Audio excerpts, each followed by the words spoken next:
ਅੰਡੋਜ਼ TV ਦੇਖ ਰਹੇ ਦਰਸ਼ਕਾਂ ਦਾ ਪ੍ਰੋਗਰਾਮ ਸੰਵਾਦ ਦੇ ਵਿੱਚ ਸਵਾਗਤ ਹੈ। ਦਰਸ਼ਕੋ, ਸ਼੍ਰੀ ਅਕਾਲ ਤਖਤ ਸਾਹਿਬ ਜੀ ਦੀ ਮਾਣ ਮਰਿਆਦਾ ਨੂੰ ਲੈ ਕੇ ਉਹ ਧਿਰਾਂ ਆਮੋ ਸਾਹਮਣੇ ਆ ਜਿਨ੍ਹਾਂ ਨੇ ਅਕਾਲ ਤਖਤ ਸਾਹਿਬ ਨੂੰ, ਇੱਕ ਧਿਰ ਤਾਂ ਉਹ ਵਾ ਜਿਨ੍ਹਾਂ ਨੇ ਟੈਂਕਾਂ ਤੇ ਤੋਪਾਂ ਦੇ ਨਾਲ ਅਕਾਲ ਤਖਤ ਸਾਹਿਬ ਦਾ ਨੂੰ ਤਹਿਸ਼ ਨਹਿਸ਼ ਕੀਤਾ, ਮਤਲਬ ਮਲੀਆ ਮੇਟ ਕੀਤਾ। ਇਤਿਹਾਸ ਸਾਹਮਣੇ ਆ, ਅਜੇ 35 ਸਾਲ ਪਹਿਲਾਂ ਦੀ ਗੱਲ ਹੈ।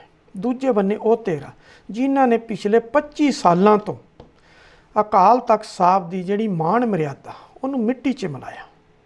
ਅਤੇ ਦੋਵੇਂ ਧਿਰਾਂ ਮੇਣੋ ਮੇਣੀ ਨੇ।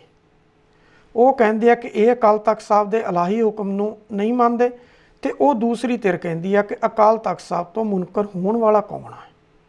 ਇੱਕ ਦੂਜੇ 'ਤੇ ਇਲਜ਼ਾਮ ਬਾਜ਼ੀਆਂ ਦਾ ਜਿਹੜਾ ਦੌਰ ਆ ਉਹ ਚੱਲ ਰਿਹਾ। ਇਹਨਾਂ ਇਲਜ਼ਾਮ ਬਾਜ਼ੀਆਂ ਦੇ ਵਿੱਚ ਇੱਕ ਦਿਨ ਤਾਂ ਇਹ ਲੱਗਦਾ ਕਿ ਇਕੱਠੇ ਬੈਠ ਕੇ ਸਮਝੌਤਾ ਹੋ ਗਿਆ ਅਤੇ ਜਿਹੜਾ 550 ਸਾਲਾ ਇਹਦੇ 'ਤੇ ਇੱਕ ਸਟੇਜ ਹੋਏਗੀ ਅਤੇ ਸਾਰਾ ਪੰਥ ਇੱਕ ਝੰਡੇ ਥੱਲੇ ਜਿਹੜਾ ਉਹ ਇਕੱਠਾ ਹੋਏਗਾ। ਪਰ ਦੂਸਰੇ ਦਿਨ ਹੀ ਕੁਛ ਨਾ ਕੁਛ ਐਸਾ ਕਾਰਨਾਮਾ ਜਿਹੜਾ ਉਹ ਇੱਕ ਧਿਰ ਵੱਲੋਂ ਕਰ ਦਿੱਤਾ ਜਾਂਦਾ, ਫਿਰ ਵੱਖਰੇਵੇਂ ਖੜੇ ਹੋ ਜਾਂਦੇ ਨੇ ਅਤੇ ਸਮਝ ਨਹੀਂ ਆਉਂਦੀ ਕਿ ਕਿੱਧਰ ਨੂੰ ਜਾਣਾ, ਕਿੱਥੇ ਜਾ ਕੇ ਇਹ ਗੱਡੀ ਜਿਹੜੀ ਇਹ ਰੁਕੇਗੀ। ਹਾਲਾਤ ਕੀ ਆ ਕਿ ਜੂਨ ਦੇ ਮਹੀਨੇ ਕੈਪਟਨ ਅਮਰਿੰਦਰ ਸਿੰਘ ਨੇ ਇੱਕ 3 ਮੈਂਬਰੀ ਵਫਦ ਜਿਹੜਾ ਸੀ ਮੰਤਰੀ ਮੰਡਲ ਦਾ, ਉਹ ਅਕਾਲ ਤਖਤ ਸਾਹਿਬ ਦੇ ਜਥੇਦਾਰ ਕੋਲ ਭੇਜਿਆ ਕਿ ਅਕਾਲ ਤਖਤ ਸਾਹਿਬ ਦੇ ਜਥੇਦਾਰ ਅਕਾਲ ਤਖਤ ਸਾਹਿਬ ਦੀ ਸਰਪ੍ਰਸਤੀ ਥੱਲੇ ਇੱਕ ਸਾਂਝਾ ਪ੍ਰੋਗਰਾਮ ਜਿਹੜਾ 550 ਸਾਲਾਂ 'ਤੇ ਹੋਵੇ, ਸਰਕਾਰ ਉਹਦੇ 'ਚ ਸਹਿਯੋਗ ਦੇਵੇਗੀ। ਅਕਾਲ ਤਖਤ ਸਾਹਿਬ ਦੇ ਜਥੇਦਾਰ ਨੇ ਮਹੀਨਾ ਡੇਢ ਮਹੀਨਾ ਚੁੱਪ ਰਹਿਣ ਤੋਂ ਬਾਅਦ ਸ਼੍ਰੋਮਣੀ ਗੁਰਦੁਆਰਾ ਪ੍ਰਬੰਧਕ ਕਮੇਟੀ ਦੇ ਮੌਜੂਦਾ ਪ੍ਰਧਾਨ ਭਾਈ ਗੋਬਿੰਦ ਸਿੰਘ ਲੌਂਗੋਵਾਲ ਨੂੰ ਆਦੇਸ਼ ਦਿੱਤੇ ਕਿ ਤੁਸੀਂ ਇੱਕ ਕਮੇਟੀ ਬਣਾਓ ਜਿਸ 'ਚ ਸਰਕਾਰ ਦੇ 2 ਨੁਮਾਇੰਦੇ, 2 ਤੁਹਾਡੇ ਅਤੇ ਇੱਕ ਸਾਂਝਾ ਨੁਮਾਇੰਦਾ ਜਿਹੜਾ ਉਹ ਪਾ ਕੇ 5 ਮੈਂਬਰੀ ਕਮੇਟੀ ਬਣਾਓ ਅਤੇ ਪ੍ਰੋਗਰਾਮ ਜਿਹੜੀ ਉਹਦੀ ਰੂਪ ਰੇਖਾ ਉਲੀਕ ਲਓ। ਉਹਨਾਂ ਨੇ 2 ਸਰਕਾਰ ਦੇ ਨੁਮਾਇੰਦੇ ਜਿਹੜੇ ਸਰਕਾਰ ਤੋਂ ਮੰਗੇ, ਤਕਰੀਬਨ 3 ਮੀਟਿੰਗਾਂ 'ਚ ਸਰਕਾਰ ਦੇ ਨੁਮਾਇੰਦੇ ਨਹੀਂ ਆਏ, ਲੇਕਿਨ ਜਿਹੜਾ ਸਾਂਝਾ ਨੁਮਾਇੰਦਾ ਪਾਇਆ ਉਹ ਵੀ ਖੁਦ ਉਹਦੇ ਵਿੱਚ ਸ਼ਾਮਲ ਨਹੀਂ ਹੋਇਆ। ਕੇਵਲ ਅਤੇ ਕੇਵਲ ਜਿਹੜੇ 2 ਨੁਮਾਇੰਦੇ SGPC ਵੱਲੋਂ ਪਾਏ ਗਏ ਸੀ, ਉਹਨਾਂ 'ਚ ਬੀਬੀ ਜਗੀਰ ਕੌਰ ਅਤੇ ਜਥੇਦਾਰ ਤੋਤਾ ਸਿੰਘ ਉਹੀ ਆਉਂਦੇ ਰਹੇ। ਪਿਛਲੇ ਦਿਨਾਂ ਦੇ ਵਿੱਚ ਜਿੱਥੋਂ ਵਿਵਾਦ ਵਧਿਆ, ਉਸ ਤੋਂ ਸਭ ਤੋਂ ਪਹਿਲਾ ਜਿਹੜਾ ਵਿਵਾਦ ਸੀ ਉਹ ਕੀ ਸੀ ਕਿ ਹਰਸਿਮਰਤ ਕੌਰ ਬਾਦਲ ਕੇਂਦਰ ਦੇ ਵਿੱਚ ਅਕਾਲੀ ਦਲ ਦੀ ਮੰਤਰੀ ਹੈ। ਉਹਨਾਂ ਨੇ ਇੱਕ ਸਟੇਟਮੈਂਟ ਦੇ ਦਿੱਤੀ, ਕਹਿੰਦੇ ਕਿ ਅਮਰਿੰਦਰ ਸਿੰਘ ਅਕਾਲ ਤਖਤ ਸਾਹਿਬ ਦੇ ਹੁਕਮ ਨੂੰ ਨਹੀਂ ਮੰਨਦੇ। ਤਾਂ ਸੁਭਾਵਕ ਸੀ ਅਮਰਿੰਦਰ ਸਿੰਘ ਨੇ ਉਹਦਾ ਜਵਾਬ ਦਿੱਤਾ। ਉਹ ਕਹਿੰਦੇ ਅਕਾਲ ਤਖਤ ਸਾਹਿਬ ਜਿਹੜਾ ਉਹ 6ਵੇਂ ਪਾਤਸ਼ਾਹ ਦਾ ਤਖਤ ਆ, ਉਹਦੇ ਹੁਕਮ ਦੀ ਕੌਣ ਅਦੂਲੀ ਕਰ ਸਕਦਾ, ਮੈਂ ਕਿ ਕੋਈ ਵੀ ਨਹੀਂ ਕਰ ਸਕਦਾ। ਉਸੇ ਵੇਲੇ ਹੀ ਡਾਕਟਰ ਦਲਜੀਤ ਸਿੰਘ ਚੀਮਾ ਮੈਦਾਨ 'ਚ ਉਤਰ ਆਏ। ਉਹ ਕਹਿੰਦੇ ਆ ਕਿ ਕੈਪਟਨ ਅਮਰਿੰਦਰ ਸਿੰਘ ਨੇ ਹਰਸਿਮਰਤ ਕੌਰ ਬਾਦਲ ਦੀ ਬੇਇੱਜ਼ਤੀ ਕੀਤੀ ਆ, ਇਹ ਸਟੇਟਮੈਂਟ ਦੇ ਕੇ ਉਹਨਾਂ ਨੂੰ ਮਾफ़ੀ ਮੰਗਣੀ ਚਾਹੀਦੀ ਆ। ਅਤੇ ਨਾਲ ਦੀ ਨਾਲ ਹੀ ਕੈਪਟਨ ਸਾਹਿਬ ਦਾ ਜਿਹੜਾ ਖਾਸਮ ਖਾਸ ਜਿਹੜਾ ਉਹਨਾਂ ਦੀ ਮੁਸੀਬਤ 'ਚ 24 ਘੰਟੇ ਖੜਨ ਵਾਲਾ ਤ੍ਰਿਪਤ ਰਜਿੰਦਰ ਸਿੰਘ ਬਾਜਵਾ, ਉਹਨੇ ਤਾਂ ਅਕਾਲੀ ਦਲ ਦੇ ਪੋਤੜੇ ਫੋਲ ਕੇ ਰੱਖ ਦਿੱਤੇ।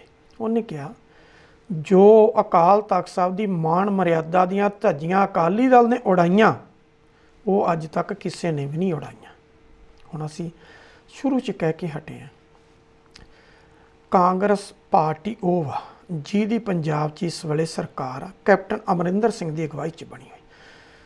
1984 ਜੂਨ ਕਿਸੇ ਨੂੰ ਭੁੱਲਿਆ ਨਹੀਂ, ਜਦੋਂ ਟੈਂਕਾਂ ਤੇ ਤੋਪਾਂ ਨਾਲ ਅਕਾਲ ਤਖਤ ਸਾਹਿਬ ਨੂੰ ਤਹਿਸ਼ ਨਹਿਸ਼ ਕੀਤਾ ਗਿਆ, ਮਲੀਆ ਮੇਟ ਕੀਤਾ ਗਿਆ, ਉਹ ਕਿਸੇ ਨੂੰ ਭੁੱਲਿਆ ਨਹੀਂ।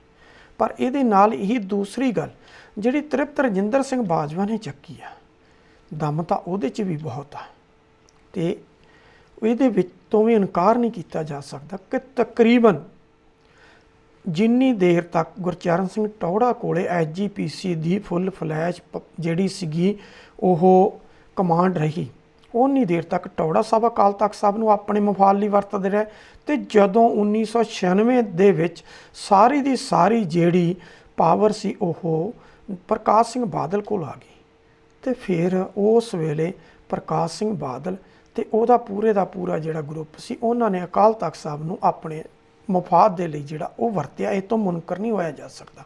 ਇੱਥੇ ਮੈਨੂੰ ਲੱਗਦਾ ਕਿ ਕੈਪਟਨ ਅਮਰਿੰਦਰ ਸਿੰਘ ਨੇ ਵੀ ਸੱਚ ਬੋਲਿਆ ਕਿ ਅਕਾਲ ਤਖਤ ਸਾਹਿਬ ਜਿਹੜਾ ਉਹਨੂੰ ਉੱਥੋਂ ਆਏ ਇਲਾਹੀ ਹੁਕਮ ਨੂੰ ਕੋਈ ਮੋੜ ਨਹੀਂ ਸਕਦਾ, ਉਸ ਹੁਕਮ ਦੇ ਅੱਗੇ ਸਿਰ ਝੁਕਾਉਣਾ ਬਣਦਾ। ਹਰਸਿਮਰਤ ਕੌਰ ਨੇ ਜਿਹੜਾ ਕੁਝ ਬੋਲਿਆ ਉਹ ਵਾਕਈ ਸੱਚ ਬੋਲਿਆ, ਕਿਉਂਕਿ ਕਾਂਗਰਸ ਨੇ ਅਕਾਲ ਤਖਤ ਸਾਹਿਬ ਜਿਹੜਾ ਉਹਨੂੰ ਢਹਿ ਢੇਰੀ ਕਰਵਾਇਆ ਸੀ। ਇਹਦੇ ਤੋਂ ਮੁਨਕਰ ਨਹੀਂ। ਇਹ ਤਾਂ ਮਤਲਬ ਕਿ ਕਿਤੇ ਨਾ ਕਿਤੇ ਹਰਸਿਮਰਤ ਕੌਰ ਬਾਦਲ ਵੀ ਸੱਚ ਬੋਲ ਰਹੀ ਆ, ਅਤੇ ਡਾਕਟਰ ਦਲਜੀਤ ਸਿੰਘ ਚੀਮਾ ਵੀ ਸੱਚ ਬੋਲ ਰਹੇ ਨੇ, ਅਤੇ ਤ੍ਰਿਪਤ ਰਜਿੰਦਰ ਸਿੰਘ ਬਾਜਵਾ ਵੀ ਸੱਚ ਬੋਲ ਰਹੇ ਨੇ ਕਿ ਜਿਸ ਤਰ੍ਹਾਂ ਅਕਾਲ ਤਖਤ ਸਾਹਿਬ ਦੇ ਨੂੰ ਆਪਣੇ ਮਫਾਦ ਲਈ ਵਰਤਿਆ, ਅਤੇ ਜਿਸ ਤਰ੍ਹਾਂ ਉੱਥੇ ਆਪਣੇ ਮਫਾਦ ਦੇ ਲਈ ਅਲੱਗ-ਅਲੱਗ ਸਮਿਆਂ 'ਤੇ ਜਥੇਦਾਰ ਲਵਾ ਕੇ ਜੋ ਧੱਜੀਆਂ ਸੰਵਿਧਾਨ ਸਿੱਖ ਮਰਿਆਦਾ ਦੀਆਂ ਉਡਾਈਆਂ ਨੇ, ਕਿਤੇ ਨਾ ਕਿਤੇ ਉਹ ਵੀ ਆਪਣੇ ਆਪ 'ਚ ਇੱਕ ਮਿਸਾਲ ਆ। ਇਹਦਾ ਮਤਲਬ ਕਿ ਤ੍ਰਿਪਤ ਰਜਿੰਦਰ ਸਿੰਘ ਬਾਜਵਾ ਵੀ ਸੱਚ ਬੋਲੇ ਨੇ। ਸਿੱਖਾਂ ਨੂੰ ਮੂਰਖ ਬਣਾਉਣ ਦੀ ਕੋਸ਼ਿਸ਼ ਕੀਤੀ ਗਈ ਆ, ਸਾਰਿਆਂ ਨੇ ਸੱਚ ਬੋਲਿਆ, ਲੇਕਿਨ ਆਪਣਾ ਆਪ ਛੁਪਾ ਲਿਆ ਅਤੇ ਦੂਸਰੇ ਦੇ ਪਾਤ ਜਿਹੜੇ ਉਹ ਗੇੜ ਕੇ ਸਾਹਮਣੇ ਕਰ ਦਿੱਤੇ ਆ। ਇਹ ਉਹ ਅਕਾਲ ਤਖਤ ਸਾਹਿਬ ਆ ਜਿਸ ਦੇ ਬਾਨੀ 6ਵੇਂ ਪਾਤਸ਼ਾਹ ਸ੍ਰੀ ਗੁਰੂ ਹਰਗੋਬਿੰਦ ਸਾਹਿਬ ਨੇ ਜਦੋਂ ਇਹ ਤਖਤ ਸਿਰਜਿਆ, ਉਸ ਵੇਲੇ ਜਿਹੜੇ ਸ਼ਾਹੀ ਤਖਤ ਸੀ ਉੱਥੇ ਲੋਕਾਂ ਨੂੰ ਇਨਸਾਫ ਨਹੀਂ ਸੀ ਮਿਲਦਾ, ਤਾਂ ਇਸ ਅਕਾਲ ਤਖਤ ਨੇ ਉਹਨਾਂ ਸ਼ਾਹੀ ਤਖਤਾਂ ਦਾ ਮੁਕਾਬਲਾ ਕੀਤਾ ਅਤੇ ਲੋਕਾਂ ਦੇ ਵਿੱਚ ਇੱਕ ਆਸ ਦੀ ਕਿਰਨ ਜਾਗੀ, ਅਤੇ ਉਸ ਆਸ ਦੀ ਕਿਰਨ ਦੇ ਵਿੱਚ ਇਹ ਅਕਾਲ ਤਖਤ ਸਾਹਿਬ ਇਸੇ ਕਰਕੇ ਹੀ ਮਹਾਨ ਹੋਇਆ ਕਿ ਇੱਥੋਂ ਆਏ ਇਲਾਹੀ ਹੁਕਮ ਨੂੰ ਸਾਰੇ ਸਿੱਖਾਂ ਨੇ ਸਿਰ ਮੱਥੇ 'ਤੇ ਕਬੂਲ ਕੀਤਾ, ਅਤੇ ਇਸ ਹੁਕਮ ਦੀ ਕਿਸੇ ਨੇ ਅਵਗਿਆ ਕਰਨ ਦੀ ਕੋਸ਼ਿਸ਼ ਨਹੀਂ ਕੀਤੀ, ਅਤੇ ਜਿਹਨੇ ਕੀਤੀ ਆ ਉਹਨੇ ਭੁਗਤਿਆ ਵੀ ਆ। ਉਹਦੇ 'ਚ ਅਕਾਲ ਤਖਤ ਸਾਹਿਬ ਦੇ ਉੱਪਰ ਨੂੰ ਜਾਂ ਹਰਿਮੰਦਰ ਸਾਹਿਬ ਵੱਲ ਨੂੰ ਮੂੰਹ ਕਰਨ ਦੇ ਲਈ ਚਾਹੇ ਮੱਸਾ ਰੰਗੜ ਹੋਵੇ, ਅਤੇ ਚਾਹੇ ਅਹਿਮਦ ਸ਼ਾਹ ਅਬਦਾਲੀ ਹੋਵੇ, ਅਤੇ ਚਾਹੇ ਉਹਦੇ 'ਚ ਇੰਦਰਾ ਗਾਂਧੀ ਹੋਵੇ, ਉਹ ਸਾਰਿਆਂ ਦਾ ਉਹਨਾਂ ਦਾ ਹਸ਼ਰ ਜਿਹੜਾ ਉਹ ਸਾਰਿਆਂ ਦੇ ਸਾਹਮਣੇ ਆ। ਇਹ ਉਹ ਅਕਾਲ ਤਖਤ ਸਾਹਿਬ ਆ ਜਿਸ ਦੇ ਪਹਿਲੇ ਜਥੇਦਾਰ ਜਿਹੜੇ ਉਹ ਭਾਈ ਗੁਰਦਾਸ ਜੀ ਹੋਇਆ, ਜਿਨ੍ਹਾਂ ਦਾ ਨਾਮ ਸੁਣ ਕੇ ਸਿਰ ਜਿਹੜਾ ਉਹ ਸ਼ਰਧਾ ਨਾਲ ਝੁਕ ਜਾਂਦਾ। ਇਹਦੇ ਜਥੇਦਾਰ ਭਾਈ ਮਨੀ ਸਿੰਘ ਰਹੇ ਆ, ਜਿਨ੍ਹਾਂ ਨੇ ਮਰਿਆਦਾ ਦੇ ਲਈ ਆਪਣਾ ਬੰਦ ਜਿਹੜਾ ਉਹ ਕਟਵਾ ਲਿਆ। ਇਹ ਉਹ ਅਕਾਲ ਤਖਤ ਸਾਹਿਬ ਆ ਜਿਹਦੇ ਉੱਪਰ ਸਿੱਖ ਰਾਜ ਦੇ ਰਾਜਾ ਮਹਾਰਾਜਾ ਰਣਜੀਤ ਸਿੰਘ, ਜਿਹੜੇ ਕਿ ਇੱਕ ਨੱਚਣ ਵਾਲੀ ਦੇ ਕੋਠੇ 'ਤੇ ਪਹੁੰਚ ਜਾਂਦੇ ਆ, ਕਿਉਂਕਿ ਜਿਹੜਾ ਸਿਆਸਤ ਦਾ ਨਸ਼ਾ, ਜਿਹੜਾ ਪਾਵਰ ਦਾ ਨਸ਼ਾ, ਸੱਤਾ ਦਾ ਨਸ਼ਾ, ਉਹ ਕਿਤੇ ਨਾ ਕਿਤੇ ਬੁੱਧੀ ਜਿਹੜੀ ਉਹ ਭ੍ਰਿਸ਼ਟ ਕਰਦਾ। ਅਤੇ ਜਦੋਂ ਉੱਥੇ ਪਹੁੰਚ ਗਏ, ਉਹਨਾਂ ਨੂੰ ਅਕਾਲ ਤਖਤ ਸਾਹਿਬ ਤੋਂ ਆਦੇਸ਼ ਹੋਇਆ। ਅਕਾਲ ਤਖਤ ਸਾਹਿਬ ਤੋਂ ਆਦੇਸ਼ ਕੌਣ ਦਿੰਦੇ ਨੇ? ਜਥੇਦਾਰ ਅਕਾਲੀ ਫੂਲਾ ਸਿੰਘ ਜੀ, ਜਿਹੜੇ ਕਿ ਅਕਾਲ ਤਖਤ ਸਾਹਿਬ ਦੇ ਜਥੇਦਾਰ ਵੀ ਨੇ, ਲੇਕਿਨ ਉਹ ਮਹਾਰਾਜਾ ਰਣਜੀਤ ਸਿੰਘ ਦੇ ਰਾਜ ਦੇ ਵਿੱਚ ਉਹਨਾਂ ਦੇ ਜਰਨੈਲ ਵੀ ਨੇ। ਜਰਨੈਲ ਆਪਣੇ ਜੇ ਜਾਣੀਏ ਰਾਜ ਦੇ ਹਿਸਾਬ ਨਾਲ ਤਾਂ ਜਰਨੈਲ ਆ, ਅਤੇ ਜਰਨੈਲ ਆਪਣੇ ਰਾਜਾ ਨੂੰ ਹੁਕਮ ਦਿੰਦਾ ਅਕਾਲ ਤਖਤ ਸਾਹਿਬ 'ਤੇ ਪੇਸ਼ ਹੋਣ ਦੇ ਲਈ, ਲੇਕਿਨ ਮਹਾਰਾਜਾ ਰਣਜੀਤ ਸਿੰਘ ਇਨਕਾਰ ਕਰਦੇ ਨੇ। ਜਦੋਂ ਆਪਣੇ ਦਰਬਾਰ 'ਚ ਪਹੁੰਚਦੇ ਨੇ, ਉਹਨਾਂ ਦੇ ਦਰਬਾਰੀ ਉਹਨਾਂ ਨੂੰ ਝੁਕ ਕੇ ਸਲਾਮ ਕਰਨ ਤੋਂ ਇਨਕਾਰ ਕਰਦੇ ਆ। ਇਤਿਹਾਸ ਇਹਦਾ ਗਵਾਹ ਹੈ। ਜਦੋਂ ਇਨਕਾਰ ਕਰਦੇ ਨੇ ਤਾਂ ਮਹਾਰਾਜਾ ਰਣਜੀਤ ਸਿੰਘ ਆਪਣੇ ਅਹਿਲਕਾਰਾਂ ਨੂੰ ਪੁੱਛਦੇ ਆ ਕਿ ਕੀ ਹੋਇਆ। ਉਹ ਉਹਨਾਂ ਨੂੰ ਦੱਸਦੇ ਆ ਕਿ ਤੁਸੀਂ ਅਕਾਲ ਤਖਤ ਸਾਹਿਬ ਦੇ ਹੁਕਮ ਨੂੰ ਨਹੀਂ ਮੰਨਿਆ, ਇਸ ਕਰਕੇ ਇਹ ਅਕਾਲ ਤਖਤ ਸਾਹਿਬ ਦੇ ਇਲਾਹੀ ਹੁਕਮ ਨੂੰ ਮੰਨਣ ਵਾਲੇ ਸਿੱਖ ਆ, ਇਹਨਾਂ ਨੇ ਤੁਹਾਨੂੰ ਸਲਾਮ ਨਹੀਂ ਕਰਨੀ ਜਿੰਨੀ ਦੇਰ ਤੱਕ ਤੁਸੀਂ ਅਕਾਲ ਤਖਤ ਸਾਹਿਬ 'ਤੇ ਪੇਸ਼ ਨਹੀਂ ਹੋਵੋਗੇ, ਅਤੇ ਆਪਣੇ ਕੀਤੇ ਦੀ ਸਜ਼ਾ ਜਿਹੜੀ ਉਹ ਨਹੀਂ ਭੁਗਤੋਗੇ। ਇੱਥੋਂ ਤੱਕ ਕਿ ਮਹਾਰਾਜਾ ਰਣਜੀਤ ਸਿੰਘ ਜਦੋਂ ਦਰਬਾਰ ਸਾਹਿਬ, ਹਰਿਮੰਦਰ ਸਾਹਿਬ, ਸੱਚਖੰਡ ਸ੍ਰੀ ਦਰਬਾਰ ਸਾਹਿਬ ਮੱਥਾ ਟੇਕਣ ਜਾਂਦੇ ਨੇ, ਉਹਨਾਂ ਦਾ ਪ੍ਰਸ਼ਾਦ ਨਹੀਂ ਮਨਜ਼ੂਰ ਕੀਤਾ ਜਾਂਦਾ। ਪ੍ਰਸ਼ਾਦ ਚੜਾਉਣ ਜਾਂਦੇ ਨੇ, ਨਹੀਂ ਲਿਆ ਜਾਂਦਾ। ਫਿਰ ਉਹਨਾਂ ਨੂੰ ਦਰਬਾਰ ਸਾਹਿਬ ਦੇ ਵਿੱਚ ਮੱਥਾ ਟੇਕਣ ਗਿਆ ਨੂੰ ਉਹਨਾਂ ਦਾ ਸਵਾਗਤ ਨਹੀਂ ਕੀਤਾ ਜਾਂਦਾ। ਅਤੇ ਮਹਾਰਾਜਾ ਰਣਜੀਤ ਸਿੰਘ ਦੀ ਜਿਹੜੀ ਜੇ ਕਹਿ ਦਈਏ ਪੰਜਾਬੀ 'ਚ ਕਿ ਉਹਨਾਂ ਦੀ ਅਕਲ ਟਿਕਾਣੇ ਆ ਗਈ, ਅਤੇ ਝੁਕ ਕੇ ਉਹ ਅਕਾਲ ਤਖਤ ਸਾਹਿਬ ਦੇ ਉੱਪਰ ਜਿਹੜੇ ਆ ਉਹ ਨੰਗੇ ਪੈਰੀਂ ਜਾ ਕੇ ਪੇਸ਼ ਹੋਏ। ਮਹਾਰਾਜਾ ਰਣਜੀਤ ਸਿੰਘ ਜਿਸ ਵੇਲੇ ਅਕਾਲ ਤਖਤ ਸਾਹਿਬ 'ਤੇ ਪੇਸ਼ ਹੁੰਦੇ ਆ, ਉਸ ਵੇਲੇ ਚਾਹੇ ਇਤਿਹਾਸ 'ਚ ਕੁਛ ਵੀ ਲਿਖਿਆ ਹੋਵੇ, ਲੇਕਿਨ ਇੱਕ ਗੱਲ ਸਪਸ਼ਟ ਆ ਕਿ ਉਹਨਾਂ ਨੂੰ ਕੋੜੇ ਮਾਰਨ ਦੀ ਸਜ਼ਾ ਜਿਹੜੀ ਉਹ ਲਾਈ ਗਈ, ਲੇਕਿਨ ਕੋੜੇ ਮਾਰਿਆਂ ਦਾ ਕਿਤੇ ਵੀ ਇਤਿਹਾਸ ਜਿਹੜਾ ਮੌਜੂਦ ਨਹੀਂ ਹੈ। ਮਤਲਬ ਏਡੀ ਵੱਡੀ ਸਜ਼ਾ ਦੇਣੀ ਉਸ ਰਾਜ ਦੇ ਮੌਜੂਦਾ ਰਾਜੇ ਨੂੰ, ਕਿਤੇ ਨਾ ਕਿਤੇ ਉਹਨਾਂ ਨੇ ਅਕਾਲ ਤਖਤ ਦਾ ਇਲਾਹੀ ਹੁਕਮ ਜਿਹੜਾ ਉਹਨੂੰ ਸਿਰ ਮੱਥੇ ਪ੍ਰਵਾਨ ਕੀਤਾ। ਇੱਕ ਨਿਮਾਣੇ ਸਿੱਖ ਵਜੋਂ ਪੇਸ਼ ਹੋ ਗਏ। ਜੇ ਪਹਿਲਾਂ ਪੇਸ਼ ਨਹੀਂ ਹੋਏ, ਜੇ ਉਹਨਾਂ ਨੂੰ ਜਿਹੜੇ ਆਦੇਸ਼ ਹੋਏ ਸੀ, ਜੇ ਆਦੇਸ਼ ਮਨਜ਼ੂਰ ਨਹੀਂ ਕੀਤੇ, ਜਦੋਂ ਤਨਖਾਹੀਆ ਕਰਾਰ ਦਿੱਤਾ ਗਿਆ ਤੇ ਉਹ ਪੇਸ਼ ਨਹੀਂ ਹੋਏ, ਤੇ ਕਿਤੇ ਕਿਤੇ ਮਹਾਰਾਜਾ ਰਣਜੀਤ ਸਿੰਘ ਨੂੰ ਉਹਨਾਂ ਦੀ ਜਿਹੜੀ ਆਤਮਾ ਉਹਨੇ ਝੰਜੋੜਿਆ, ਤੇ ਕਿਤੇ ਨਾ ਕਿਤੇ ਮਹਾਰਾਜਾ ਰਣਜੀਤ ਸਿੰਘ ਜਿਹੜੇ ਨੇ ਉਹ ਜਦੋਂ ਪੇਸ਼ ਹੋਏ, ਪੇਸ਼ ਹੋ ਕੇ ਉਹਨਾਂ ਨੇ ਸਜ਼ਾ ਮਨਜ਼ੂਰ ਕੀਤੀ, ਤੇ ਅਕਾਲ ਤਖਤ ਸਾਹਿਬ ਦੀ ਮਾਣ ਮਰਿਆਦਾ ਜਿਹੜੀ ਆ ਉਹ ਕਿਤੇ ਨਾ ਕਿਤੇ ਉੱਚੀ ਹੋਈ, ਤੇ ਮਹਾਰਾਜਾ ਰਣਜੀਤ ਸਿੰਘ ਨੂੰ ਜਿਹੜਾ ਉਹ ਸਕੂਨ ਮਿਲਿਆ। ਲੇਕਿਨ ਹੁਣ ਜਿਹੜੀਆਂ ਦੋ ਧਿਰਾਂ ਆਮੋ ਸਾਹਮਣੇ ਆ, ਅਸੀਂ ਇੱਥੇ ਭਾਈ ਗੁਰਦਾਸ ਜੀ ਦੀ ਗੱਲ ਕੀਤੀ, ਅਸੀਂ ਇੱਥੇ ਛੇਵੇਂ ਪਾਤਸ਼ਾਹ ਸ੍ਰੀ ਗੁਰੂ ਹਰਗੋਬਿੰਦ ਸਾਹਿਬ ਦੀ ਗੱਲ ਕੀਤੀ, ਅਸੀਂ ਇੱਥੇ ਭਾਈ ਮਨੀ ਸਿੰਘ ਜੀ ਦੀ ਗੱਲ ਕੀਤੀ, ਤੇ ਅਸੀਂ ਇੱਥੇ ਅਕਾਲੀ ਫੂਲਾ ਸਿੰਘ ਜੀ ਦੀ ਜਥੇਦਾਰ ਸ੍ਰੀ ਅਕਾਲ ਤਖਤ ਸਾਹਿਬ ਦੀ ਇਸੇ ਲਈ ਗੱਲ ਕੀਤੀ ਕਿ ਉਸ ਵੇਲੇ ਮਰਿਆਦਾ ਤੇ ਅਕਾਲ ਤਖਤ ਸਾਹਿਬ ਦੇ ਸਿਧਾਂਤ ਤੇ ਉੱਥੇ ਬੈਠੇ ਜਥੇਦਾਰ ਸਾਹਿਬ ਦੇ ਜਿਹੜੇ ਅਸੂਲ ਸੀ, ਉਹਨਾਂ ਦਾ ਕਿਤੇ ਨਾ ਕਿਤੇ ਜਿਹੜਾ ਸੀ ਉਹ ਸਿੱਖਾਂ ਦੇ ਵਿੱਚ ਸਤਿਕਾਰ ਵੀ ਸੀ, ਤੇ ਉਹਨਾਂ ਵੱਲੋਂ ਦਿੱਤੇ ਗਏ ਇਲਾਹੀ ਹੁਕਮ ਨੂੰ, ਉਹਨਾਂ ਵੱਲੋਂ ਦਿੱਤੇ ਗਏ ਆਦੇਸ਼ ਨੂੰ, ਉਹਨਾਂ ਵੱਲੋਂ ਜਾਰੀ ਕੀਤੇ ਗਏ ਹੁਕਮਨਾਮੇ ਨੂੰ ਸਿਰ ਮੱਥੇ ਸਾਰੇ ਜਿਹੜੇ ਸਿੱਖ ਸੀ ਉਹ ਮਨਜ਼ੂਰ ਕਰਦੇ ਸੀ, ਤੇ ਉਹਦੀ ਕਿਸੇ ਵੀ ਆਗਿਆ ਕਰਨ ਦੀ ਕਿਸੇ 'ਚ ਕੋਸ਼ਿਸ਼ ਜਿਹੜੀ ਉਹ ਕੋਈ ਨਹੀਂ ਸੀ ਕਰਦਾ। ਲੇਕਿਨ ਅੱਜ ਜਿਹੜੀਆਂ ਦੋ ਧਿਰਾਂ ਸੀ ਸ਼ੁਰੂਆਤ 'ਚ ਕਿਹਾ ਕਿ ਆਮੋ ਸਾਹਮਣੇ ਨੇ, ਦੋਨਾਂ ਨੇ ਹੀ ਇਸ ਮਰਿਆਦਾ ਦਾ ਜਿਹੜਾ ਹੈ ਉਹ ਕਿਤੇ ਨਾ ਕਿਤੇ ਘਾਣ ਕੀਤਾ। ਇੱਕ ਨੇ ਟੈਂਕਾਂ ਤੋਪਾਂ ਨਾਲ ਕੀਤਾ, ਤੇ ਦੂਸਰੀ ਨੇ ਸਿਧਾਂਤਕ ਤੌਰ ਦੇ ਉੱਤੇ ਜੋ ਸੱਟ ਅਕਾਲ ਤਖਤ ਸਾਹਿਬ ਦੀ ਮਾਣ ਮਰਿਆਦਾ ਨੂੰ ਲਾਈ ਹੈ, ਉਹ ਵੀ ਆਪਣੇ ਆਪ ਦੇ ਵਿੱਚ ਜਿਹੜੀ ਆ ਉਹ ਇੱਕ ਮਿਸਾਲ ਆ, ਜਿਹੜੀ ਕਿ ਇਤਿਹਾਸ ਆਉਣ ਵਾਲੇ ਸਮੇਂ 'ਚ ਇਹਨਾਂ ਨੂੰ ਮਾਫ ਨਹੀਂ ਕਰੇਗਾ। ਹੁਣ ਹਰਸਿਮਰਤ ਕੌਰ ਬਾਦਲ ਨੇ ਇੱਕ ਗੱਲ ਕਹਿ ਦਿੱਤੀ ਕਿ ਅਕਾਲ ਤਖਤ ਸਾਹਿਬ ਦੇ ਹੁਕਮ ਨੂੰ ਕੈਪਟਨ ਅਮਰਿੰਦਰ ਸਿੰਘ ਨਹੀਂ ਮੰਨਦੇ, ਇਹਦੇ 'ਚ ਕੋਈ ਦੋ ਰਾਇਆਂ ਨਹੀਂ। ਕਾਫੀ ਸਮੇਂ ਤੋਂ 1984 ਤੋਂ ਅਸੀਂ ਦੇਖਦੇ ਆ ਰਹੇ ਹਾਂ, ਗਿਆਨੀ ਕਿਰਪਾਲ ਸਿੰਘ ਜਿਹੜੇ ਸੀ ਉਹ ਅਕਾਲ ਤਖਤ ਸਾਹਿਬ ਦੇ ਜਥੇਦਾਰ ਸੀ। ਜਦੋਂ ਆਪਰੇਸ਼ਨ ਬਲੂ ਸਟਾਰ ਹੋਇਆ, ਉਹਨਾਂ ਨੇ ਆਰਮੀ ਦੇ ਪ੍ਰੈਸ਼ਰ ਥੱਲੇ ਆ ਕੇ ਜੋ ਸਟੇਟਮੈਂਟ ਭਾਰਤ ਦੇ ਟੈਲੀਵਿਜ਼ਨਾਂ 'ਤੇ, ਉਸ ਵੇਲੇ ਸਰਕਾਰੀ ਮੀਡੀਆ ਸੀ ਕੇਵਲ ਤੇ ਕੇਵਲ, ਪ੍ਰਾਈਵੇਟ ਕੋਈ ਵੀ ਨਹੀਂ ਸੀ, ਉਹਨਾਂ ਨੇ ਉਹਦੇ ਉੱਤੇ ਜਿਹੜੀ ਸਟੇਟਮੈਂਟ ਦਿੱਤੀ, ਜਿਹੜੀ ਰੇਡੀਓ 'ਤੇ ਵੀ ਆਈ, ਉਹਦੇ 'ਤੇ ਇਹ ਸੀ ਕਿ ਅਕਾਲ ਤਖਤ ਸਾਹਿਬ ਸਹੀ ਸਲਾਮਤ ਆ, ਕੋਠਾ ਸਾਹਿਬ ਤੇ ਤੋਸ਼ਾਖਾਨਾ ਸਭ ਕੁਝ ਸਹੀ ਸਲਾਮਤ ਆ, ਤੇ ਹਰਿਮੰਦਰ ਸਾਹਿਬ ਦੀ ਇਮਾਰਤ ਨੂੰ ਕੋਈ ਵੀ ਨੁਕਸਾਨ ਨਹੀਂ ਪਹੁੰਚਿਆ। ਸ਼ਾਇਦ ਉਹ ਅਕਾਲੀ ਫੂਲਾ ਸਿੰਘ ਦੇ ਅਸੂਲਾਂ ਨੂੰ ਭੁੱਲ ਗਏ, ਸ਼ਾਇਦ ਉਹ ਭਾਈ ਮਨੀ ਸਿੰਘ ਜੀ ਦੇ ਅਸੂਲਾਂ ਨੂੰ ਭੁੱਲ ਗਏ ਕਿ ਜਿਨ੍ਹਾਂ ਨੇ ਅਕਾਲ ਤਖਤ ਸਾਹਿਬ ਦੀ ਮਾਣ ਮਰਿਆਦਾ ਨੂੰ ਕਾਇਮ ਰੱਖਣ ਦੇ ਲਈ ਆਪਣਾ ਬੰਦ ਕਟਵਾ ਲਿਆ ਸੀ।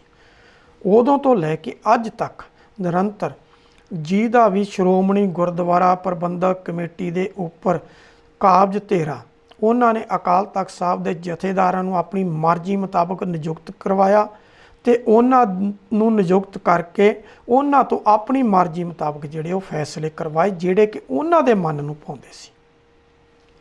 ਸਭ ਤੋਂ ਪਹਿਲਾਂ ਹਰਸਿਮਰਤ ਕੌਰ ਬਾਦਲ ਕਹਿੰਦੀ ਹੈ ਕਿ ਅਕਾਲ ਤਖਤ ਸਾਹਿਬ ਦਾ ਕੈਪਟਨ ਅਮਰਿੰਦਰ ਸਿੰਘ ਹੁਕਮ ਨਹੀਂ ਮੰਨਦੇ, ਅਸੀਂ ਕੈਪਟਨ ਅਮਰਿੰਦਰ ਸਿੰਘ ਦੇ ਕੋਈ ਹਮਾਇਤੀ ਨਹੀਂ। ਅਸੀਂ ਪਹਿਲਾਂ ਵੀ ਕਹਿ ਕੇ ਹਟੇ ਹਾਂ ਕਿ ਕੈਪਟਨ ਅਮਰਿੰਦਰ ਸਿੰਘ ਉਸ ਪਾਰਟੀ ਨੂੰ ਨਾਲ ਸੰਬੰਧ ਰੱਖਦਾ ਜਿਹਨੇ ਅਕਾਲ ਤਖਤ ਸਾਹਿਬ ਨੂੰ ਟੈਂਕਾਂ ਤੇ ਤੋਪਾਂ ਦੇ ਨਾਲ ਢਾਇਆ।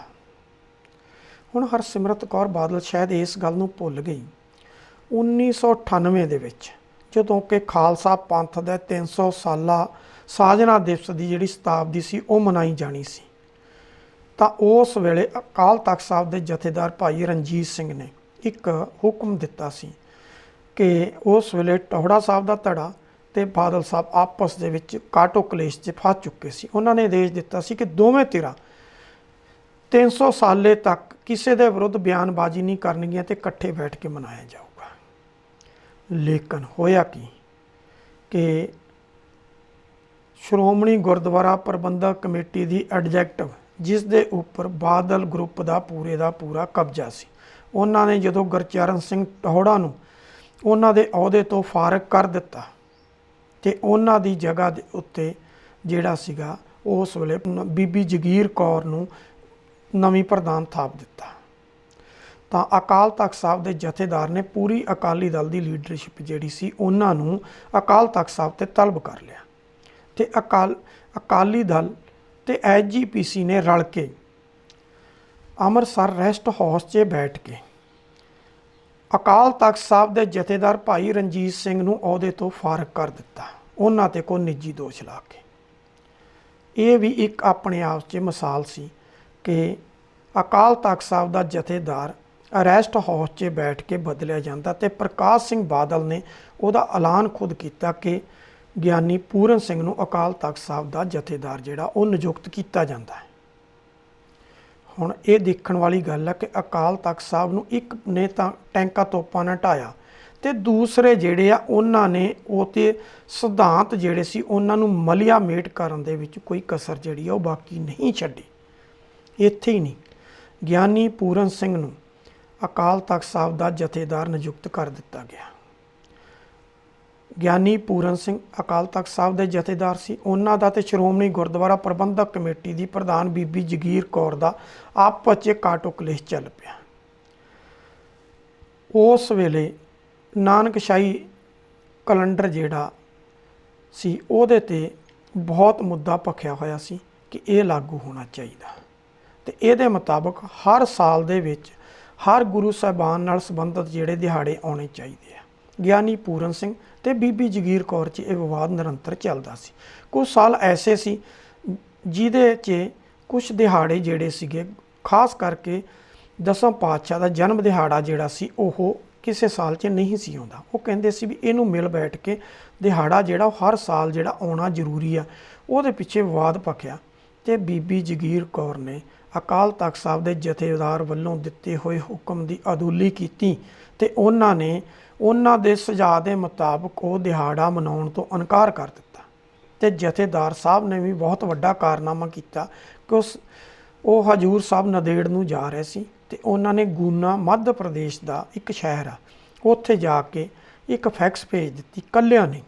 ਬਾਕੀ 4 ਸਿੰਘ ਸਾਹਿਬਾਨ ਦੀ ਉਹਨਾਂ ਨੇ ਵੀ ਜ਼ਰੂਰਤ ਨਹੀਂ ਸਮਝੀ, ਉੱਥੋਂ ਫੈਕਸ ਭੇਜ ਦਿੱਤੀ ਪੂਰੀ ਦੀ ਪੂਰੀ ਐਡਜੈਕਟਿਵ, ਤੇ ਨਾਲ ਬੀਬੀ ਜਗੀਰ ਕੌਰ ਸਾਰਿਆਂ ਨੂੰ ਹੀ ਪੰਥ 'ਚੋਂ ਛੇਕ ਦਿੱਤਾ। ਜਦੋਂ ਹੁਕਮਨਾਮਾ ਆਇਆ ਤੇ ਹੜਕੰਪ ਮਚ ਗਿਆ, ਤਾਂ ਬੀਬੀ ਜਗੀਰ ਕੌਰ ਨੇ ਐਡਜੈਕਟਿਵ ਦੀ ਮੀਟਿੰਗ ਸੱਦੀ। ਮੀਟਿੰਗ ਸੱਦ ਕੇ ਉਹਨਾਂ ਨੇ ਗਿਆਨੀ ਪੂਰਨ ਸਿੰਘ ਨੂੰ ਹੀ ਅਹੁਦੇ ਤੋਂ ਫਾਰਗ ਕਰ ਦਿੱਤਾ।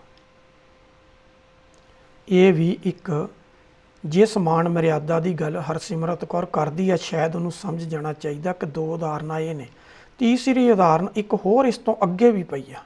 ਉਹ ਇਹ ਆ ਕਿ ਗਿਆਨੀ ਜੋਗਿੰਦਰ ਸਿੰਘ ਵਦਾਤੀ ਨੂੰ ਸ਼੍ਰੀ ਅਕਾਲ ਤਖਤ ਸਾਹਿਬ ਦੇ ਜਥੇਦਾਰ ਨਿਯੁਕਤ ਕੀਤਾ ਗਿਆ।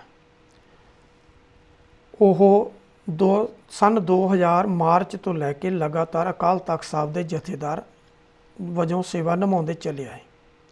ਜਿਸ ਵੇਲੇ 2008 ਆਇਆ, ਉਸ ਵੇਲੇ ਇੱਕ ਜਦੋਂ ਵਿਦੇਸ਼ ਦੇ ਦੌਰੇ 'ਤੇ ਸੀਗੇ ਜਥੇਦਾਰ ਸ਼੍ਰੀ ਅਕਾਲ ਤਖਤ ਸਾਹਿਬ, ਉੱਥੇ ਉਹਨਾਂ ਨਾਲ ਕੁਝ ਵਿਦੇਸ਼ੀ ਜਿਹੜੇ ਸਿੱਖ ਸੀਗੇ ਉਹਨਾਂ ਨੇ ਉਹਨਾਂ ਨਾਲ ਗੱਲਬਾਤ ਕੀਤੀ ਕਿ ਅਕਾਲੀ ਦਲ ਜਿਹੜਾ ਉਹ ਮੂਲ ਸਿਧਾਂਤ ਤੋਂ ਭਟਕ ਗਿਆ, ਸ਼੍ਰੋਮਣੀ ਗੁਰਦੁਆਰਾ ਪ੍ਰਬੰਧਕ ਕਮੇਟੀ ਮੂਲ ਸਿਧਾਂਤਾਂ ਤੋਂ ਭਟਕ ਗਈ ਆ।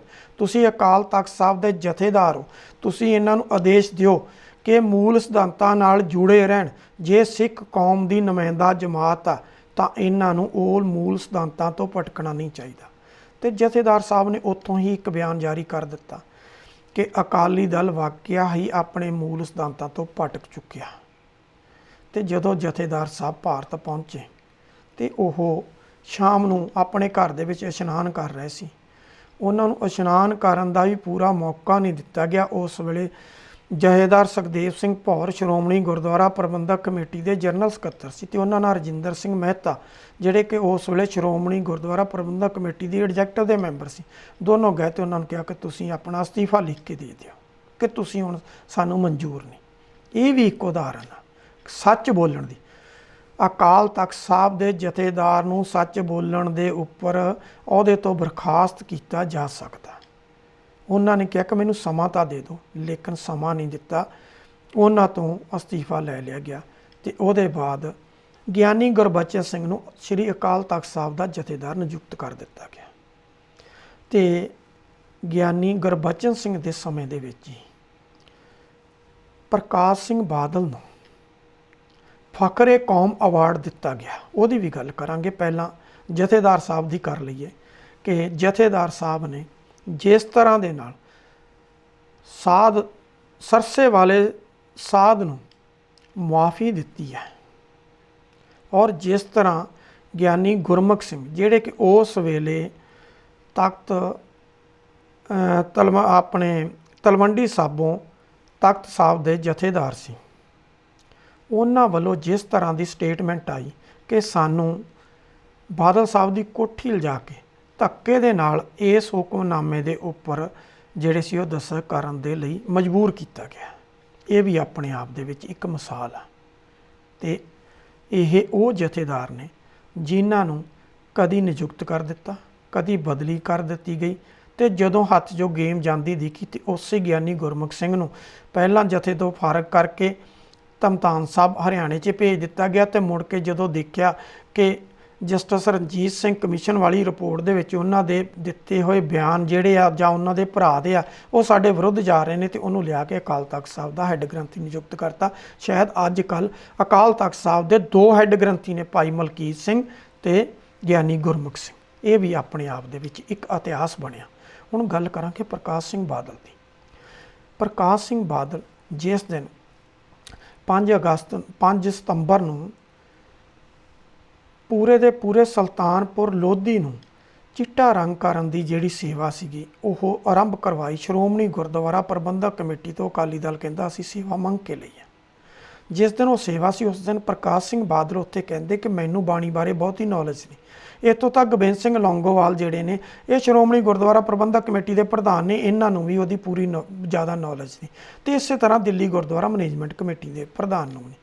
ਬਾਦਲ ਸਾਹਿਬ ਜੇ ਤੁਹਾਨੂੰ ਗੁਰਬਾਣੀ ਦੀ ਨੌਲੇਜ ਹੀ ਨਹੀਂ, ਅਤੇ ਜਿਹੜਾ ਫਕਰੇ ਕੌਮ ਅਵਾਰਡ ਲਿਆ ਘੱਟੋ ਘੱਟ ਉਹ ਤਾਂ ਇੱਕ ਨਿਮਾਣੇ ਸਿੱਖ ਵਜੋਂ ਹੱਥ ਜੋੜ ਕੇ ਜਾ ਕੇ ਅਕਾਲ ਤਖਤ ਸਾਹਿਬ 'ਤੇ ਵਾਪਸ ਤਾਂ ਕਰੋ। ਇਹ ਤਾਂ ਕਹੋ ਕਿ ਇਹ ਉਸ ਵੇਲੇ ਦੇ ਜਥੇਦਾਰ ਦੀ ਗਲਤੀ ਸੀ ਜਿਨ੍ਹਾਂ ਮੈਨੂੰ ਫਕਰੇ ਕੌਮ ਅਵਾਰਡ ਦਿੱਤਾ। ਜਦੋਂ ਮੈਨੂੰ ਬਾਣੀ ਬਾਰੇ ਨੌਲੇਜ ਹੀ ਨਹੀਂ, ਜਦੋਂ ਮੈਨੂੰ ਪਤਾ ਹੀ ਨਹੀਂ ਕਿ ਅਸੀਂ ਸਿੱਖਾਂ ਦੇ ਘਰ ਪੈਦਾ ਹੋ ਕੇ ਬਾਣੀ ਜਿਹੜੀ ਸਾਡਾ ਨਿਤਨੇਮ ਦੀਆਂ ਬਾਣੀਆਂ ਜਿਹੜੇ ਮੂਲ ਸਿਧਾਂਤ ਨੇ, ਜੇ ਸਾਨੂੰ ਉਹਦੇ ਬਾਰੇ ਨਹੀਂ ਪਤਾ ਤਾਂ ਫਿਰ ਸਾਨੂੰ ਫਕਰੇ ਕੌਮ ਅਵਾਰਡ ਜਿਹੜਾ ਦਿੱਤਾ ਗਿਆ ਉਹ ਗਲਤ ਦਿੱਤਾ ਗਿਆ। ਘੱਟੋ ਘੱਟ ਉਹ ਮੋੜਨਾ ਜਿਹੜਾ ਉਹ ਬਣਦਾ ਸੀ। ਹੁਣ ਰਹੀ ਗੱਲ ਅਕਾਲੀ ਦਲ ਅਤੇ ਕਾਂਗਰਸ ਦੀ, ਕਿਤੇ ਨਾ ਕਿਤੇ ਅਕਾਲੀ ਦਲ ਜਿਹੜਾ ਸਰਕਾਰ ਕਾਂਗਰਸ ਦੀ ਆ, ਅਕਾਲੀ ਦਲ ਚਾਹੁੰਦਾ ਕਿ ਜਿਹੜੀ ਸਟੇਜ ਆ 550 ਸਾਲਾਂ 'ਤੇ ਉਹ ਜਿਹੜੀ ਆ ਉਹ ਗੁਰੂ ਨਾਨਕ ਕਾਲਜ ਜਿਹੜਾ ਸੁਲਤਾਨਪੁਰ ਲੋਧੀ ਆ ਉਹਦੇ ਵਿੱਚ ਜਿਹੜੀ ਆ ਉੱਥੇ ਲੱਗੇ, ਕਿਉਂਕਿ ਕਾਲਜ 'ਤੇ ਜਿਹੜਾ ਆਪਣੇ ਦਾ ਗੁਰਦੁਆਰਾ ਸਾਹਿਬਾਨ ਨੇ ਉੱਤੇ 5 ਸਾਰਿਆਂ ਦੀ ਇੱਕ ਦੂਜੇ ਨਾਲ ਹੱਦ ਜਿਹੜੀ ਉਹ ਲੱਗਦੀ ਆ। ਉਹਨਾਂ ਨੂੰ ਆ ਵੀ ਉੱਥੇ ਹੋਵੇ ਅਤੇ ਉਹਦੀ ਵਾਗਡੋਰ ਜਿਹੜੀ ਆ ਉਹ ਬੀਬੀ ਜਗੀਰ ਕੌਰ ਕੋਲ ਹੋਵੇ ਤਾਂ ਕਿ ਆਪਣੇ ਸਾਰੇ ਬੁਲਾਰਿਆਂ ਨੂੰ ਆਪਣੇ ਹਿਸਾਬ ਨਾਲ ਬੁਲਾ ਲਈਏ। ਸੂਬਾ ਸਰਕਾਰ ਨੇ ਜਿਹੜਾ ਟੈਂਟ ਸਿਟੀ ਬਣਾਇਆ ਉਹਨਾਂ ਨੇ ਸਟੇਜ ਉੱਥੇ ਬਣਾਤੀ ਆ। ਉਹ ਕਹਿੰਦੇ ਆ ਸਟੇਜ ਇੱਥੇ ਲੱਗੇਗੀ, ਇਹ ਸਾਂਝੀ ਸਟੇਜ ਹੋਏਗੀ। ਹੁਣ ਇੱਕ ਦਿਨ ਇਕੱਠੇ ਹੋ ਜਾਂਦੇ ਨੇ, ਅਗਲੇ ਦਿਨ ਫਿਰ ਵਿਰੋਧਾ ਪਾਸ। ਹੁਣ ਕੱਲ੍ਹ ਹੀ ਫਿਰ ਹਰਸਿਮਰਤ ਕੌਰ ਬਾਦਲ, ਸੁਖਬੀਰ ਸਿੰਘ ਬਾਦਲ, ਬਲਵਿੰਦਰ ਸਿੰਘ ਭੂੰਦੜ ਅਤੇ ਭਾਈ ਗੋਬਿੰਦ ਸਿੰਘ ਲੌਂਗੋਵਾਲ ਭਾਰਤ ਦੇ ਰਾਸ਼ਟਰਪਤੀ ਨੂੰ ਵੀ ਸੱਦਾ ਪੱਤਰ ਦੇ ਆਏ। ਹੁਣ ਸਮਝ ਨਹੀਂ ਆਉਂਦੀ ਕਿ ਇਹ ਸੱਦਾ ਪੱਤਰ ਜੇ ਸੂਬਾ ਸਰਕਾਰ ਨੇ ਅਤੇ ਸ਼੍ਰੋਮਣੀ ਗੁਰਦੁਆਰਾ ਪ੍ਰਬੰਧਕ ਕਮੇਟੀ ਨੇ ਇਕੱਠਿਆਂ ਬੈਠ ਕੇ ਇਹ 550 ਸਾਲਾ ਮਨਾਉਣਾ ਸੀ ਤਾਂ ਫਿਰ ਘੱਟੋ ਘੱਟ ਸਰਕਾਰ ਦੇ ਵੀ 2 ਨੁਮਾਇੰਦੇ ਲੈ ਲੈਂਦੇ। ਅਤੇ SGPC ਸੀ ਉੱਥੇ ਤਾਂ ਅਕਾਲੀ ਦਲ ਪੂਰੇ ਦਾ ਪੂਰਾ ਇਕੱਠਾ ਕਰ ਲਿਆ, ਅਤੇ ਜਾਂ ਫਿਰ ਸਿੱਧਾ ਕਾਂਗਰਸ ਨੂੰ ਬਾਹਰ ਕੱਢੋ। ਉਹਨਾਂ ਨੂੰ ਕਹੋ ਤੁਸੀਂ ਅਕਾਲ ਤਖਤ ਸਾਹਿਬ ਜਿਹੜਾ ਉਹਨੂੰ ਟੈਂਕਾਂ 'ਤੇ ਤੋਪਾਂ ਨਾਲ ਢਾਇਆ, ਅਸੀਂ ਤੁਹਾਡੇ ਨਾਲ ਸਟੇਜ ਸਾਂਝੀ ਨਹੀਂ ਕਰ ਸਕਦੇ, ਅਤੇ ਘੱਟੋ ਘੱਟ ਇਹੀ ਹੋ ਜਾਏ ਸਟੇਜ ਵੀ ਸਾਂਝੀ ਕਰਨ ਜਾ ਰਹੇ ਹੋ, ਲੇਕਿਨ ਇਹ ਆ ਕਿ ਆਪੋ ਆਪਣੀ ਡਫਲੀ ਵੀ ਵਜਾ ਰਹੇ ਹੋ। ਅਤੇ ਹਰ ਇੱਕ ਜਿੰਨੇ ਚਾਹੇ ਉਹ ਕਾਂਗਰਸ ਆ ਚਾਹੇ ਅਕਾਲੀ ਦਲ ਆ, ਦੋਵੇਂ ਧਿਰਾਂ ਜਿਹੜੀਆਂ ਉਹ ਇੱਕ ਦੂਜੇ ਨੂੰ ਇਲਜ਼ਾਮਬਾਜ਼ੀਆਂ ਜਿਹੜੀਆਂ ਉਹਦੇ 'ਤੇ ਲਾਉਣ 'ਤੇ ਉਤਰੀ ਹੋਈ ਆ। ਪਰ ਅਸੀਂ ਸ਼ੁਰੂ 'ਚ ਕਿਹਾ ਦੋਵੇਂ ਧਿਰਾਂ ਨੇ, ਇੱਕ ਨੇ ਟੈਂਕਾਂ ਤੋਪਾਂ ਨਾਲ ਅਕਾਲ ਤਖਤ ਸਾਹਿਬ ਨੂੰ ਢਾਇਆ ਅਤੇ ਦੂਸਰੇ ਨੇ ਉਹਨੂੰ ਜਿਹੜੇ ਸਿਧਾਂਤ ਸੀ ਉਹ ਸਾਰੇ ਦੇ ਸਾਰੇ ਮਿੱਟੀ 'ਚ ਰੋਲ ਦਿੱਤੇ। ਉਹਨਾਂ ਨੇ ਹਰ ਜਥੇਦਾਰ ਨੂੰ ਆਪਣੇ ਹਿਸਾਬ ਨਾਲ ਨਿਯੁਕਤ ਕੀਤਾ ਅਤੇ ਜਥੇਦਾਰਾਂ ਤੋਂ ਆਪਣੇ ਹਿਸਾਬ ਨਾਲ ਜੋ ਫੈਸਲੇ ਉਹਨਾਂ ਨੂੰ ਮਨਜ਼ੂਰ ਸੀ ਉਹ ਕਰਵਾਏ। ਇੱਥੇ ਕਿਤੇ ਨਾ ਕਿਤੇ ਅਕਾਲ ਤਖਤ ਸਾਹਿਬ ਦੇ ਜਥੇਦਾਰ ਦੀ ਇੱਕ ਜ਼ਿੰਮੇਵਾਰੀ ਬਣਦੀ ਸੀ। ਉਹ ਜਾਂ ਤਾਂ ਅਸਤੀਫਾ ਦੇ ਜਾਂਦਾ ਅਤੇ ਜਾਂ ਅੜ ਕੇ ਕਹਿੰਦਾ ਕਿ ਇਹ ਜਿਹੜਾ ਜਿੰਨੇ ਵੀ ਪ੍ਰੋਗਰਾਮ ਨੇ ਅਕਾਲ ਤਖਤ ਸਾਹਿਬ ਦੇ ਜਥੇਦਾਰ ਦੀ ਛਤਰ ਛਾਇਆ ਥੱਲੇ ਮਨਾਏ ਜਾਣਗੇ। ਅੜ ਕੇ ਫੈਸਲਾ ਲੈ ਲੈਂਦਾ। ਵੱਧ ਤੋਂ ਵੱਧ ਇਹੀ ਹੁੰਦਾ ਕਿ ਸ਼੍ਰੋਮਣੀ ਗੁਰਦੁਆਰਾ ਪ੍ਰਬੰਧਕ ਕਮੇਟੀ ਦੀ ਐਡਜੈਕਟਿਵ ਉਹਨਾਂ ਨੂੰ ਉਹਦੇ ਤੋਂ ਫਾਰਗ ਕਰ ਦਿੰਦੀ ਅਤੇ ਉਹ ਫਾਰਗ ਹੋ ਜਾਂਦੇ। ਪਰ ਇਹ ਸੀ ਉਹ ਕਹਿੰਦੇ ਕਿ ਇਹ ਪ੍ਰੋਗਰਾਮ ਜਿਹੜੇ ਨਾ ਅਕਾਲੀ ਦਲ ਦੇ ਆ ਨਾ ਕਾਂਗਰਸ ਦੇ ਆ, ਇਹ ਪੂਰੇ ਸਿੱਖ ਕੌਮ ਦੇ ਆ, ਇਸ ਕਰਕੇ ਅਕਾਲ ਤਖਤ ਸਾਹਿਬ ਸੁਪਰੀਮ ਆ ਤੇ ਅਕਾਲ ਤਖਤ ਸਾਹਿਬ ਦੇ ਜਥੇਦਾਰ ਦੀ ਜਿਹੜੀ ਛਤਰ ਛਾਇਆ ਥੱਲੇ ਹੋਣਗੇ ਤੇ ਸ਼ਾਇਦ ਇੱਕ ਵਧੀਆ ਮੈਸੇਜ ਆਉਂਦਾ। ਸੋ ਦਰਸ਼ਕੋ, ਅੱਜ ਦੇ ਲਈ ਇੰਨਾ ਹੀ। ਅਗਲੀ ਵਾਰ ਫੇਰ ਕਿਸੇ ਨਵੇਂ ਮੁੱਦੇ ਨੂੰ ਲੈ ਕੇ ਤੁਹਾਡੇ ਰੂਬਰੂ ਹੋਵਾਂਗੇ। ਹੁਣ ਮੈਨੂੰ ਦਿਓ ਇਜਾਜ਼ਤ। ਸਤਿ ਸ਼੍ਰੀ ਅਕਾਲ।